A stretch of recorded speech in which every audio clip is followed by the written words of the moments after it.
supongo. Bueno, estamos aquí con Rosa Pérez, decana da Facultade de Filoloxía e Traducción da Universidade de Vigo, e con Joaquín Sueiro, que é profesor do Departamento de Linguas da propia facultade. Hoxe impartiron unha charla os alumnos de primeiro de bacharelato sobre as titulacións que se imparten, bueno, pues, dentro do ámbito de filoloxía e traducción, non? Están con nos tamén pois, dúas alumnas de primeiro de bacharelato, Bea Calles e Ana García, e elas, bueno, pois vanlle facer unhas preguntas e vanos entrevistar para, bueno, pois, ter unha perspectiva máis cercana do que foi a charla. E que foi exactamente o que estudaste vosotros e como e cando decidisteis que queríais facer acceso? Comezo eu. Bueno, eu estudei Filoloxía Hispánica. Eu non tiña moi claro o que quería facer cando estaba en primeiro de bacharelato. Non era o mesmo primeiro que agora, porque eu son da época do BUP, pero en terceiro tiña que escoller ciencias ou letras, non sabía se ciencias ou letras, finalmente acabei escollendo letras. Estudiei Filoloxía Hispánica porque preguntei en que podía estudiar para seguir estudiando lingua. O meu interés era a lingua, nin a literatura sequera. Como non había ninguna carreira de lingua só, pois entón estudiei filoloxía, que era lingua e literatura. Foi esa a razón. De feito, a xente decíame, fai algo de proveito, non estudies algo de letras. Eu decía, bueno, xa que escollín letras, pois fai dereito ou algo que sexa de tal. Eu decía, non, mellor xa filoloxía. Pois fai unha filoloxía inglesa, algo de sustancia que che vaya para... E eu, pois non, xa de escoller o que quero, escollín polo que me gustaba. Non pensei no momento que ia facer despois coa carreira, esa é a verdade.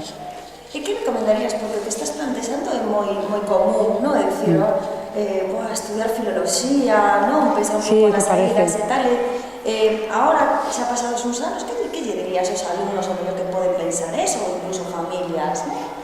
Eu recomendo, coas miñas fillas así o fixen, que estudien o que lles guste. O que lles guste. Pódese mirar pensando o que che gustaría facer coa carreira, pode que a carreira non che guste, pero despois o traballo sí. Eu quero ser médico, a carreira de medicina é aburrida, non me gusta, pero quero ser médico. Entón, como quero ser médico, fago eso. Ou, ben, o que lles gusta estudiar.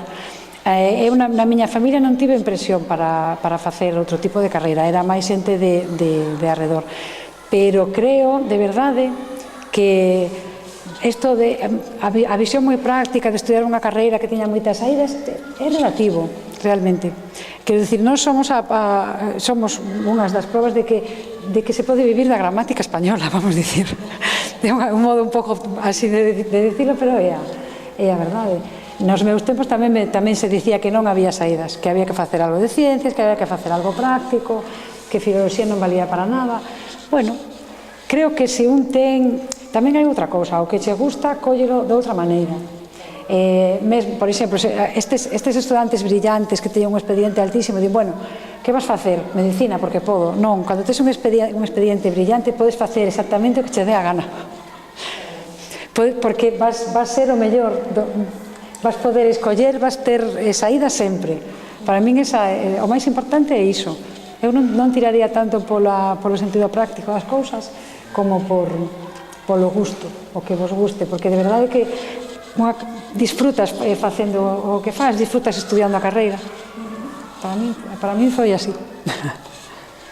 Pois eu estudei tamén filoloxía española, o que pasa que como son máis vello que a amiga Rosa, estudiei en Santiago, porque daquela, cando estudei, ainda non se creara a Universidade de Vigo, nin siquiera o que chamaban colegio universitario, non? Entón fui un estudio de Santiago, pero fui un estudio porque me gustaba a literatura, gustaba ler, xa en pequeno gustaba ler e tal. E sei que decepcionando ao meu pai, que esperaba, porque eu tiña un expediente e tal, e esperaba pois un fillo médico, abogado, ingeniero, en fin, estas carreiras que sonan masculinas e a de éxito, porque esa é outra cuestión que hai que ter en conta, a cuestión del género, non? Que fai un chico como tú nunha carreira de mulleres?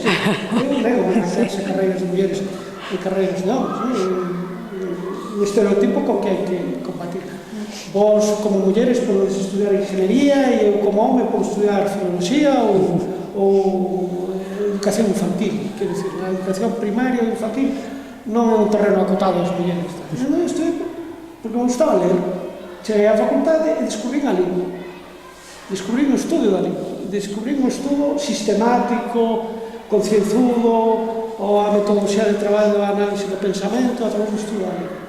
Foi como gustou. Entón, reservei a literatura como prazer e a lingua como estudo, que tamén é placentero, pero con distinto componente. Entón, foi o que pensei en estudar e en facer despois? Pois, cando estaba na carreira, estaba tan encantado estudando que un ano tras outro, a min dábame, e levei un disgusto cando terminei, porque o que me apetecía era seguir estudando. E de feito foi o que fixe.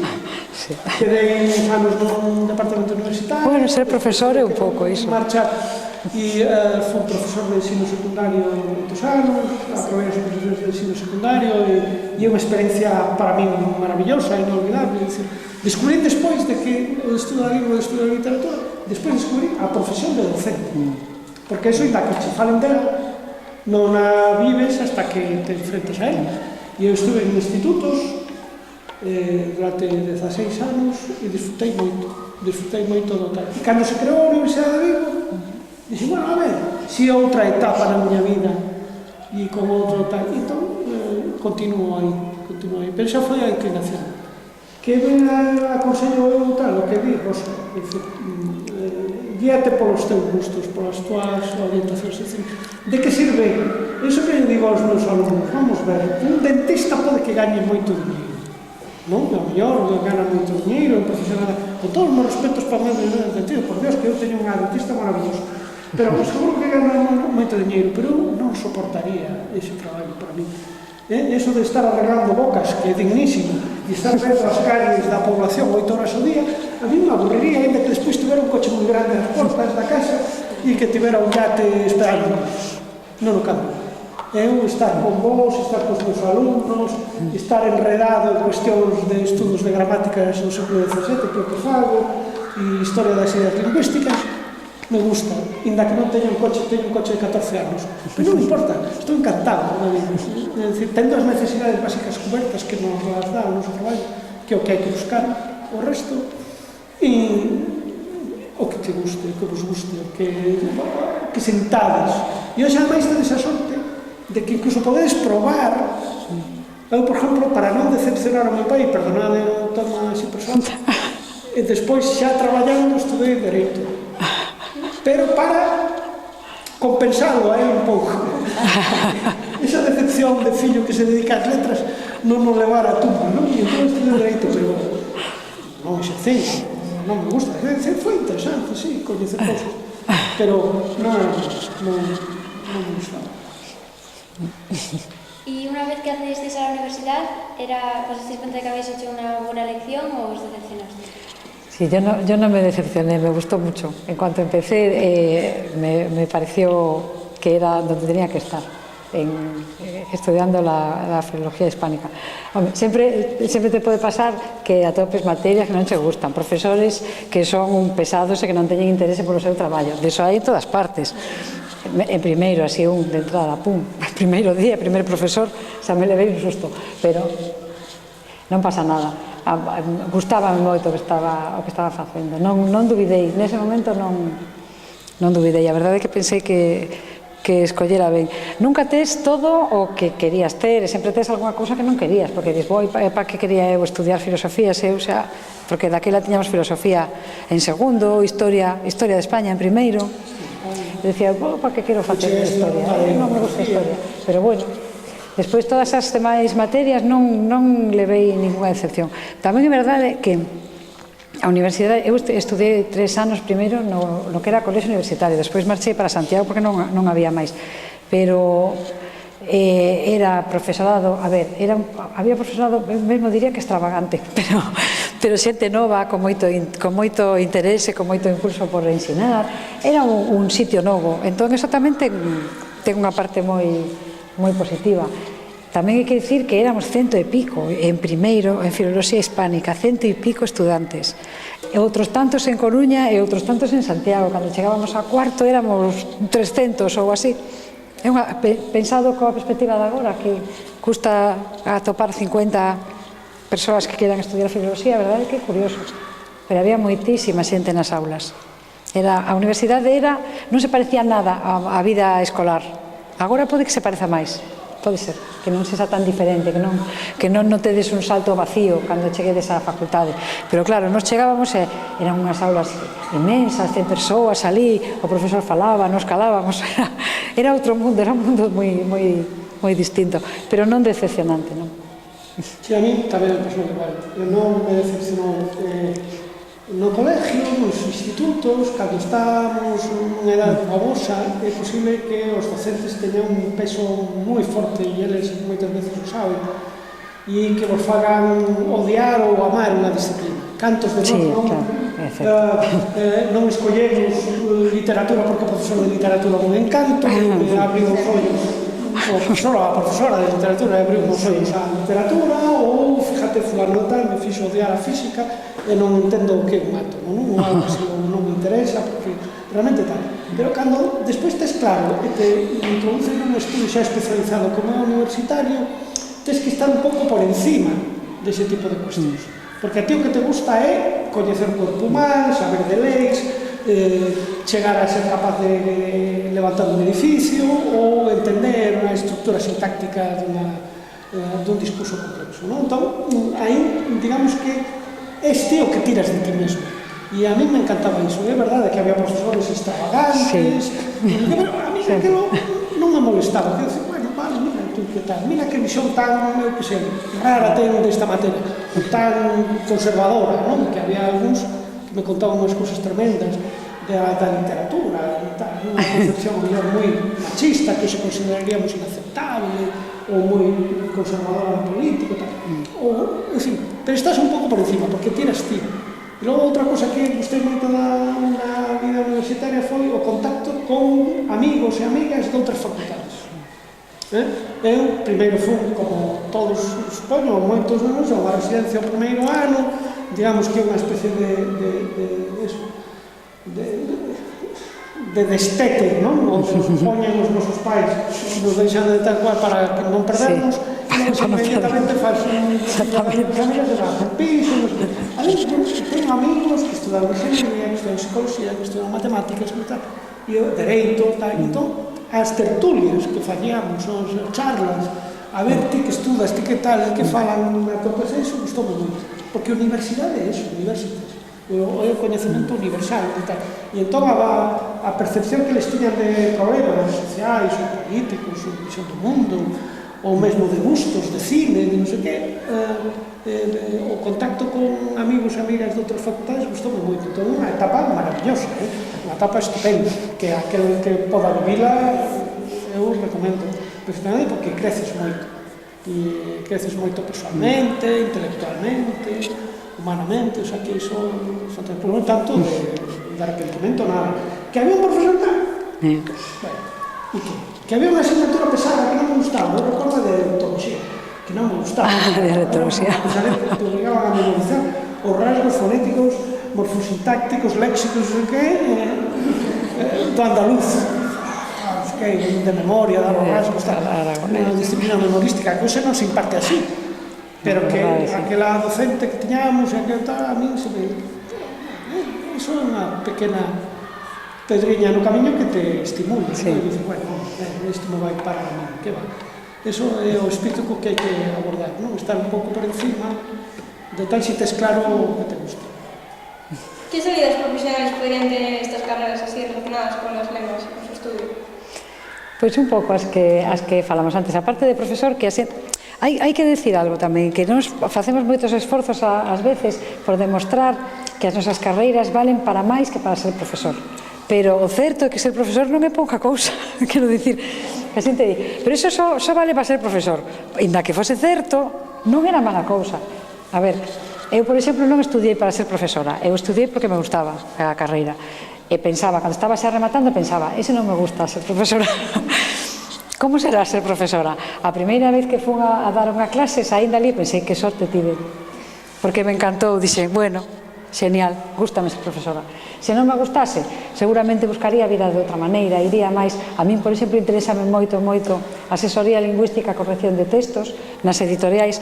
É unha necesidade que existe, que ás veces quen a ten non se dá conta, pero se atendedes un pouco o discurso público, tanto o discurso da prensa como o discurso dos políticos e demais, é moi evidente que precisan de asesoría lingüística. Seguro que algunha teñen, pero non completamente axeitada. Pois ese é un traballo moi bonito, traballar para unha editorial, traballar de mediador, se manexas máis dunha lingua. Hai moitas situacións, isto para tradutores, por exemplo, hai moitas situacións onde se precisa traballo de traductor e ademais unha concepción, vamos dicir, humanitaria da vida. Estas conferencias que organizou Maribel para interpretar, hai que interpretar a xente, por exemplo, que está nos xulgados porque foi acusada dun delito ou porque están acusando a alguén dun delito ou están no médico e son inmigrantes e non teñen a fluidez necesaria para entenderse. Aí é preciso que estea unha persoa que domine as linguas, que sexa traductora, que sexa intérprete profesional. Aí hai moito traballo. Xa digo que moitas veces non recoñecido. O que sucede ás veces cos nosos traballos é que a xente pensa que non son precisos. Eso xa o vou traducir eu así nuns minutos, eso xa o digo eu, aquí vou e poño un amigo meu que sabe galego e sabe alemán e xa vai el facendo interpretación. Isto dou un amigo meu que escribe moi ben para que me corrixa. Entón, a verdade é que ás veces non se percibe a necesidade, pero a necesidade existe, claramente, vamos, eu teño claro. Despois todo o que sexa creación de textos, porque falamos de creación de textos literarios, pero tamén a xente precisa que lle axudemos a producir textos de todo tipo, textos, pois, cando hai que facer unha instancia para pedir algo, cando hai que cubrir papéis, moita xente non ten esa habilidade, pois nese terreo tamén todos os que estudiamos lenguas e literaturas creo que somos de moita utilidade. Sí, aparte do que dice Rosa, que verdad, todo, a orientación que nos estamos tratando de dar os estudos é unha orientación moi adaptada ás necesidades que detectamos que hai na sociedade. Todo o que teña que ver coa comunicación, a necesidade comunicativa en calquer ámbito empresarial.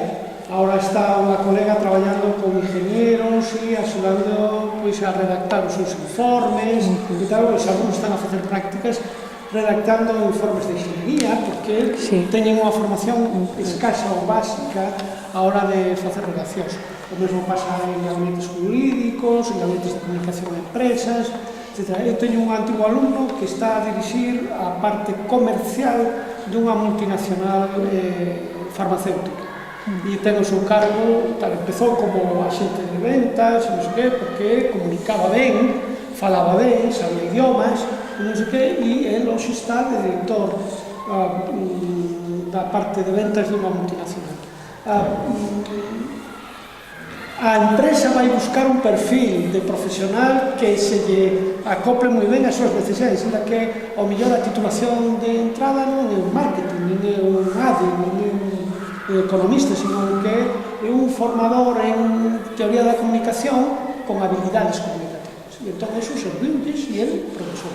E insisto, ademais, non teñades medo en equivocarvos, porque hoxe estamos nunha sociedade que tamén a mellor estamos preparando a xente para necesidades que descoñecemos dentro de 20 anos, porque o mundo cambia muitísimo. Dentro de 20 anos, como vai ser? Que vai necesitar? Como vamos a traballar? Pois, ao mellor, eu que sei, ao mellor, cuidar de vellos, que non descoñece por completo. Entón, o que estamos tratando de preparar a xente para que seja flexible. Se ti empezas traducción e despois faz un máster en comercio internacional, e a mellor acabas en China de directora de non sei que sucursal de unha empresa comercial porque te especializaches ali en que sei, sabes? E do mesmo modo tamén a docencia, que é un bo ámbito, non só se limita a docencia na miña cidade. Eu estou esperando ser profesora no colegio no que eu estudiei. Home, sí, pode ser, pero tamén hai un campo aberto tremendo de demanda de docentes mundo adiante. Non? Nos dimos clase por aí fora, pero sabes a cantidad de demanda que hai en Estados Unidos, en Brasil, en China, en Xapón, en docentes de español. É dicir que todos os ámbitos teñen capacidade de traballo, que hai que enfrentarse a eles, non? E prepararse. E unha vez que acabaste a universidade, a que os querías dedicar, a que os acabaste dedicando e se queréis hacer algo distinto no futuro? Bueno, o noso é evidente, dedicámonos á docencia, pero bueno, eu primeiro comecei con español para estranxeiros, clases de español para estranxeiros, nos cursos de verán da universidade. É un ámbito polo que comenzamos moitos, creo. Enganchoume moito, gustoume moito. Despois, a facer a tese, tentar quedar na universidade, bueno, no que se refire á docencia, e iso, lingua española na universidade. O que pasa é que nós como profesores de universidade ensinamos, pero tamén investigamos. Entón, esa tamén é unha parte que do noso traballo que non se ve tanto, pero que pode ser moi interesante. A min, por exemplo, de docencia, non recordo ninguna materia que non me gustase ensinar. A min gustame, sobre todo, dar clase en primeiro, das materias xerais de comunicación oral e escrita. Esa gustame moito. Tamén gustame dar sintaxe, cosas máis especializadas, pero ao alumnado de primeiro a min gustame tratar con el. Este enfoque das materias que normalmente son de primeiro, que están enfocadas a ler, escribir e redactar e tal.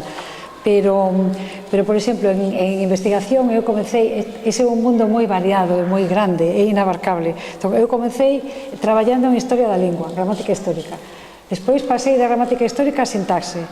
E agora estou máis en cosas moito máis prácticas como avaliación. Interésame moito a avaliación. Últimamente estou co asunto da avaliación.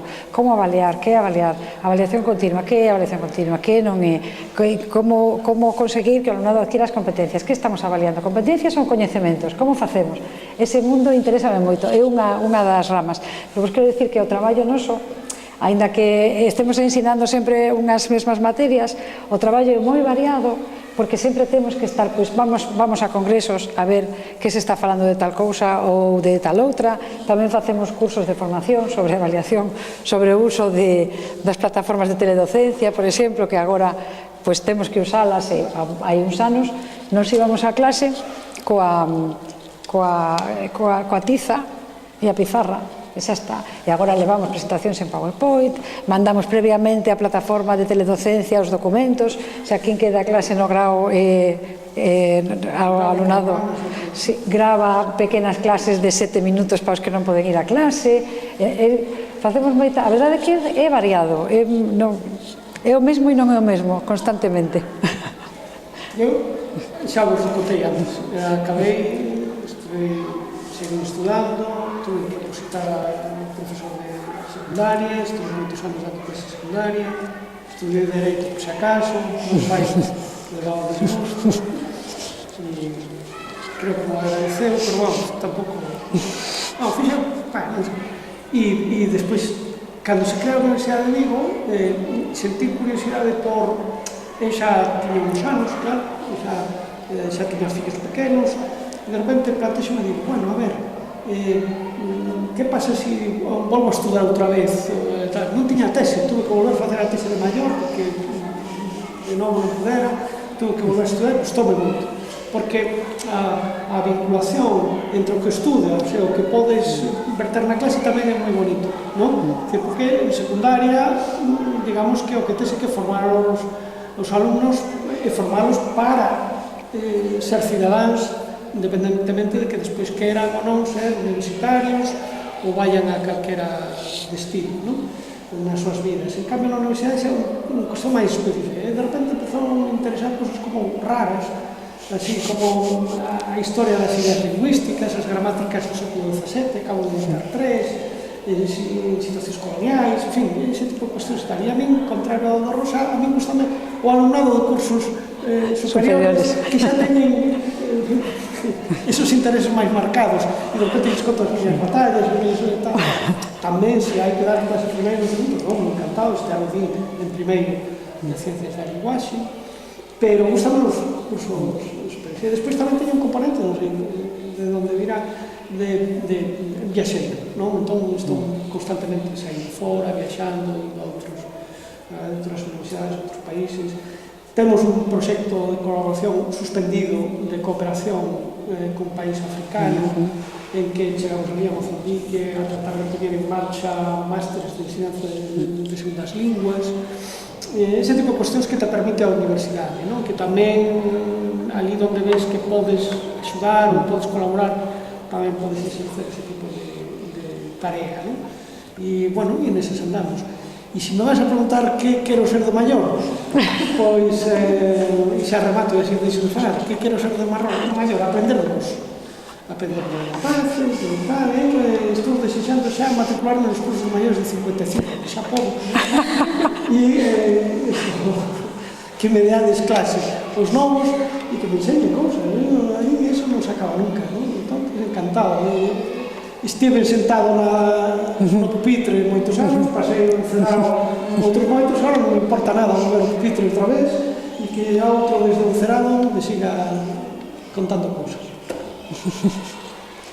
Bueno, pois, moitísimas gracias por vir. Personalmente penso que nos aportastes unha visión do ámbito da filoloxía, traducción, pois innovadora, non? Porque, bueno, ás veces quedase cunha perspectiva un pouco clásica, non? Este tipo de carreiras, e realmente, bueno, pois non é así, non? E para iso tamén estades, non? Para darle ese outro toque máis atractivo, quizáis para os alumnos que agora están no bacharelato. Así que moitísimas gracias por vir. Gracias a vos. Moitas alumnas por participar. Encantados, chicas. En fin, espero que todo vos vaya estupendamente. Ya vos tamén. Gracias. Chao.